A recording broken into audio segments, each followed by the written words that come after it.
Assalamualaikum warahmatullahi wabarakatuh. Perkenalkan, saya Dini Santika Putri, mahasiswa PPL dari Universitas PGRI Semarang. Hari ini saya akan mengajarkan kalian mata pelajaran fisika di kelas 12 IPS 5. Nah, hari ini kita akan belajar tentang gaya Lorentz. Nah, gimana nih kabar kalian selama pembelajaran daring? Mungkin ada yang sudah bosan, ada yang malah tambah semangat ya, tambah mandiri untuk mempelajari pelajaran sendiri, bisa mencari di Google, di buku-buku yang lain gitu ya. Semoga kalian semua bisa tambah bersemangat.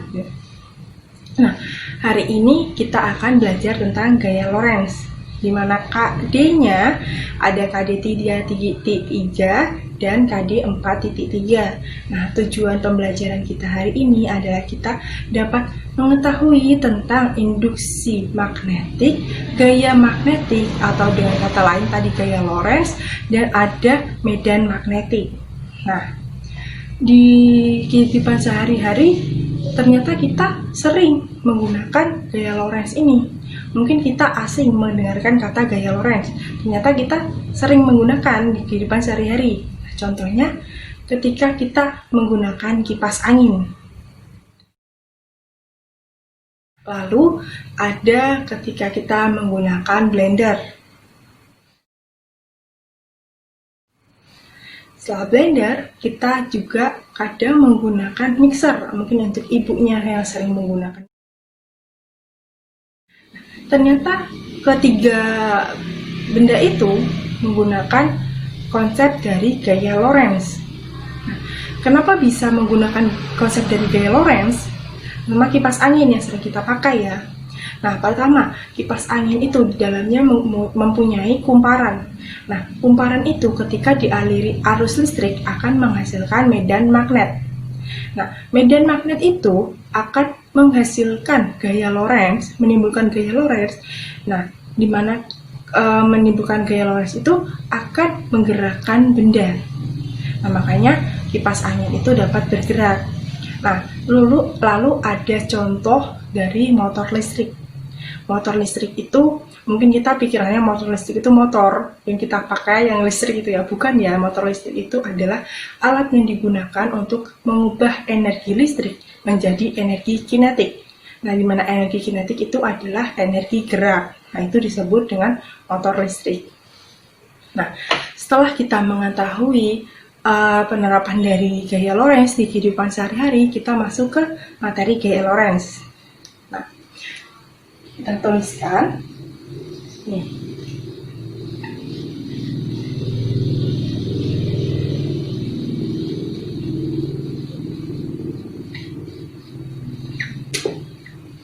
Di sini gaya Lorentz. Kenapa disebut gaya Lorentz? Karena yang menemukan adalah Profesor Lorentz, di mana Profesor Lorentz itu menyebutkan apabila kawat penghantar diletakkan di dalam medan magnet, maka akan menimbulkan gaya Lorentz, di mana gaya Lorentz itu dapat menggerakkan kawat penghantar tersebut. Nah, teruskan. Apabila kawat penghantar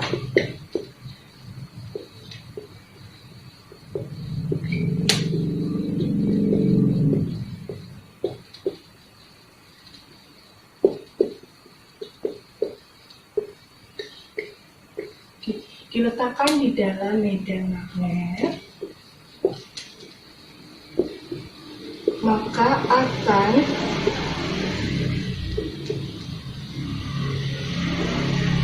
menimbulkan gaya Lorentz yang dapat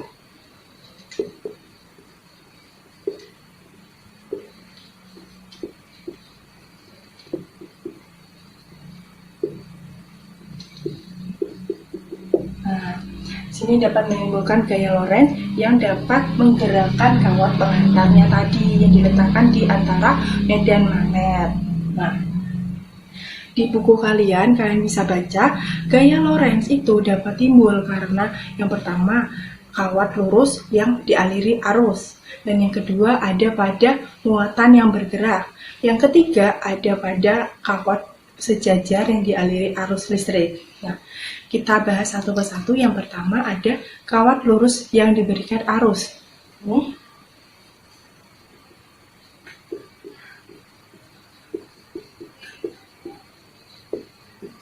Nah, di sini ada kawat lurus. Rumusnya F sama dengan BIL sin theta. Sini kita kotaki biar mudah untuk melihat rumusnya. Nah, di sini keterangannya F sama dengan gaya Lorentz, satuannya Newton, lalu ada B,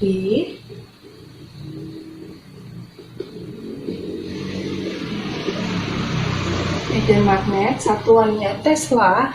Nah, di sini ada I.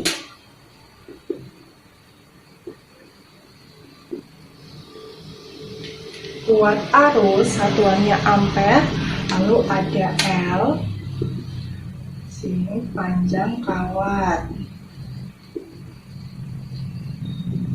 satuannya meter. Nah, setelah ada panjang kawat ada tetanya. Tetanya itu sudut. Nah, ini untuk yang rumus pertama pada kawat lurus berarus listrik. Nah, yang kedua ada pada muatan yang bergerak. Sini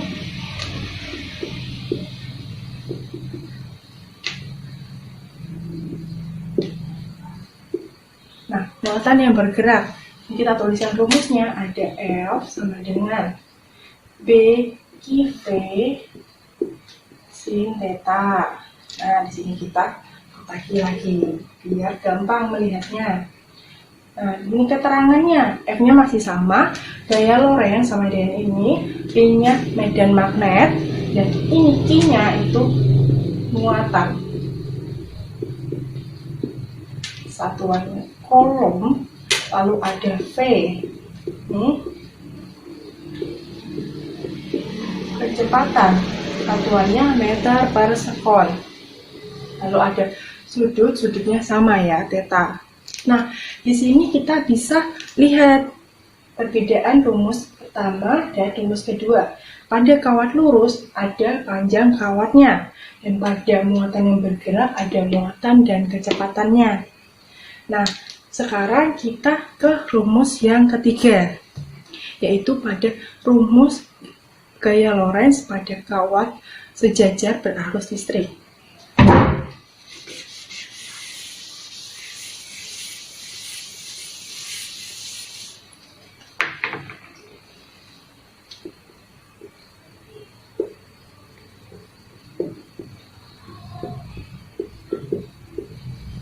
Nah, di sini rumus dari kawat sejajar, ini ada F1 sama dengan F2. Di sini sama dengan mu0 I1 I2 dikalikan L per 2 IA. Sini kita kotaki lagi.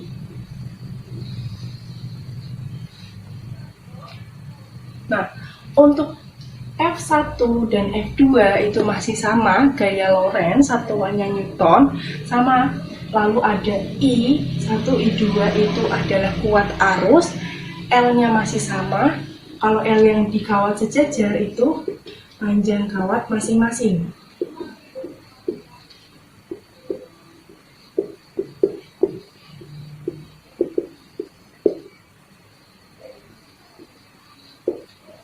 Satuannya meter, lalu ada A. A itu apa? Jarak kedua kawat.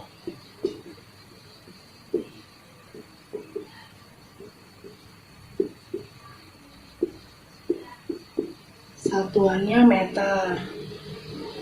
Nah, dari ketiga rumus tadi, setelah kita tahu ada 3 rumus tadi, kita ke contoh soal. Nah, di sini ada contoh soal sebuah kawat sepanjang 4 cm yang dialiri arus 5 ampere berada dalam medan magnet 0,2 Tesla yang membentuk sudut 30 derajat. Nah, besar gaya Lorentz-nya adalah, di sini kita lihat dari gambar, ada ini, yang biru ini adalah medan magnetnya. Medan magnetnya sebesar 0,2, dan di sini ada kawat panjang 4 cm dialiri arus 5 ampere. Jadi kita tuliskan yang diketahui.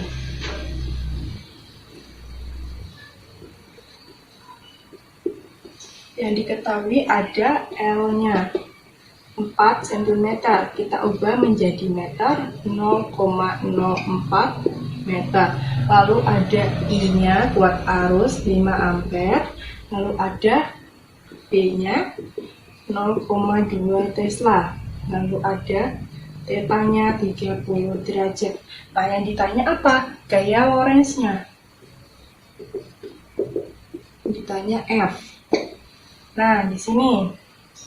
Lalu kita jawab. Nah, dari sini kita lihat, di sini adalah gambar kawat lurus yang berarus. Maka kita pakai rumus yang pertama. Nah, yang kita tuliskan F sama dengan BIL sin theta. Nah, di sini kita tinggal masukkan apa yang diketahui tadi. B-nya 0,2 dikali I-nya 5, panjangnya 0,04, lalu sin 30 derajat. Nah, di sini kita jumlahkan 0,2 dikali 5, 1 kali 0,04 sin 30 berapa? Setengah. Nah, di sini kita jumlahkan lagi 1 dikali 0,04 dibagi 2 di 0,02 Newton. Nah, ini adalah gaya Lorentz dari contoh soal ini. Begitu ya, paham ya? Nah, untuk contoh soal atau latihan soal yang lain, kalian bisa belajar mandiri untuk yang muatan bergerak dan kawat sejajar. Nah, mungkin cukup sekian pembelajaran kita hari ini. Lalu kita simpulkan dulu pembelajaran kita hari ini. Apa saja? Yang pertama ada gaya Lorentz. Gaya Lorentz itu adalah apabila kawat penghantar diletakkan di dalam medan magnet, maka akan menimbulkan gaya Lorentz yang akan menyebabkan kawat penghantar tersebut bergerak.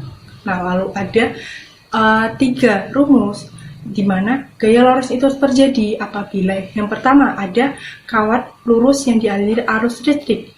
Yang kedua, ketika muatan yang bergerak. Yang ketiga, ada kawat sejajar yang dialiri arus. Nah, mungkin cukup sekian. Apabila ada yang ditanyakan atau belum jelas, kalian bisa langsung menuliskan komentar pada Google Classroom atau bisa langsung WA ke nomor saya. Gitu ya. Nah, jangan lupa untuk tugasnya kalian kerjakan, sudah saya upload juga bersama dengan ringkasan materinya di Google Classroom, gitu ya. Nah, cukup sekian. Wassalamualaikum warahmatullahi wabarakatuh.